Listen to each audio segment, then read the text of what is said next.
नमस्कार दोस्तों, कैसे हैं आप सब लोग। आज मैं लेकर आई हूँ आपके लिए एक और नई कहानी जिसका नाम है सबसे अच्छी इच्छा।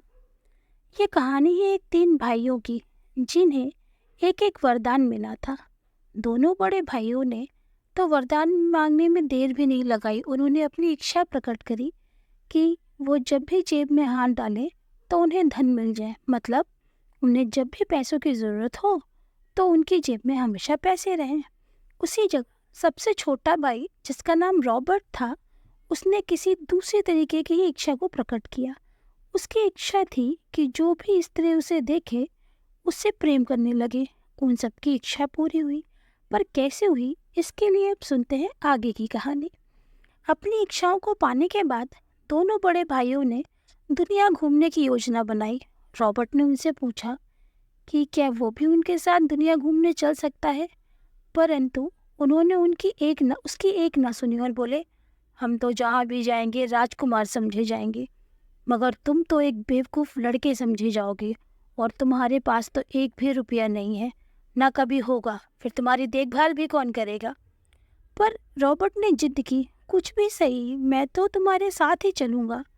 काफ़ी प्रार्थना करने के बाद वे दोनों बड़े भाई रॉबर्ट को अपने साथ ले चलने के लिए मान गए, पर साथ में उन्होंने एक शर्त लगा दी कि वह उनका नौकर बनकर रहेगा, तभी उनके साथ चल सकता है।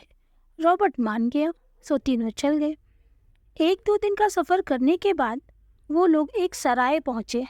दोनों बड़े भाइयों के पास तो खूब पैसा था, सो उन्होंने बड़े शानदार खाने का ऑर्डर दिया, जैसे मुर्गा, मछली, गोश्त, ब्रांडी। लेकिन रॉबर्ट को किसी ने अंदर भी नहीं जाने दिया। उसे गाड़ी घोड़े और सामान की देखभाल के लिए सराय के बाहर ही छोड़ दिया गया। उसने घोड़ों को अस्तबल में बांधा, गाड़ी को धोया और फिर घोड़ों के खाने के लिए घास लेकर आ गया। जब वो ये सब कर रहा था तो सराय के मालिक की पत्नी उसे खिड़की से देख रही थी। उसकी आंखें सुंदर लड़के के चेहरे से हट ही नहीं पा रही थी।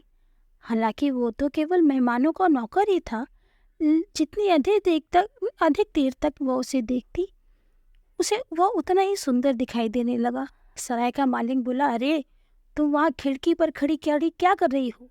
जरा जाकर देखो कि रसोई में खाना ठीक से बन रहा है कि नहीं।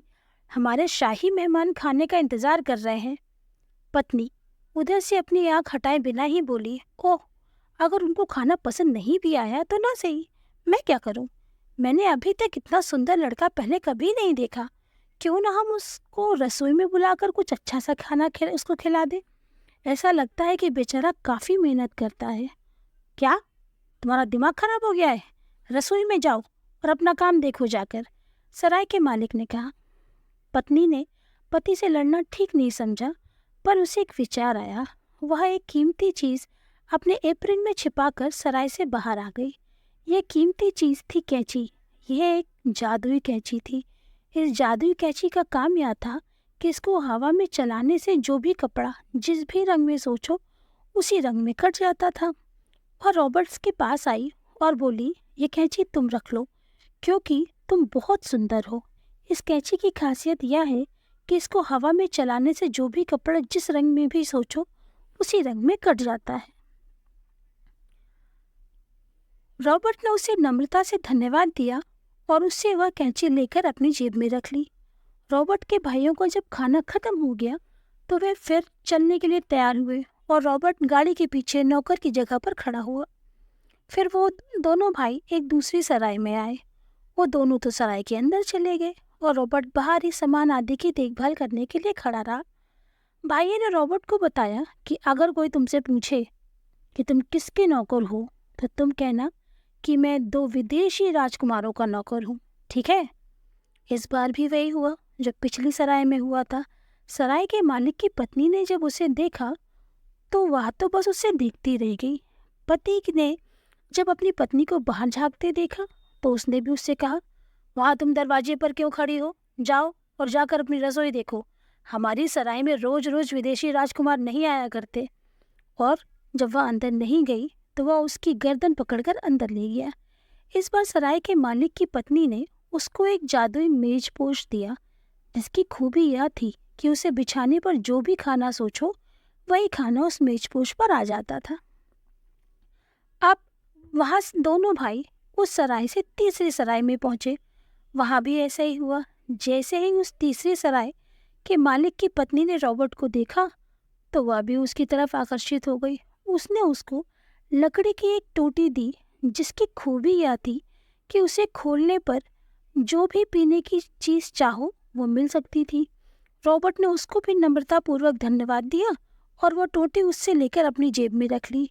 एक बार फिर से वे लोग कड़ी सर्दी में अपने सफर पे चल दिए। अब की बार वे एक राजा के महल में पहुंचे। दोनों बड़े भाइयों ने अपना परिचय बादशाह के लड़कों के रूप में दिया, क्योंकि उनके पास खूब पैसा था और बहुत कीमती कपड़े थे।